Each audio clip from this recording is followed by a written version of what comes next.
Hi friends, good morning.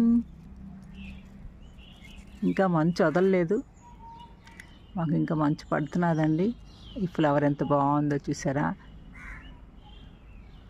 రుద్రాక్ష పువ్వులు అంటారు, పొగడబంతి అని కూడా అంటారండి. చాలా బాగున్నాయి కదా. ఈరోజు మీకు చూపిస్తున్నాను ఏంటంటే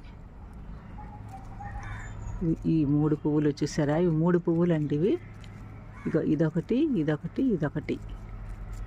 ఇది నేను, ఇది మా చెల్లెళ్ళిద్దరూను, మేము ముగ్గురం అండి. చూసారా, బాగుంది కదా. 3 పువ్వులు కలిసి చూడండి, 3 పువ్వులు కలిసి ఎంత చక్కగా ఉన్నారో. అలాగే ఎప్పుడు అన్నదమ్ములు అక్క చెల్లెలు కలిసే ఉండాలండి. ఏ చిన్న పొరపాటు వచ్చినా ఒకరికొకరు ఇచ్చేసుకొని అందరూ కలిసిమెలిసి ఉంటేనే బాగుంటుందండి ఎప్పుడు కూడా కుటుంబం.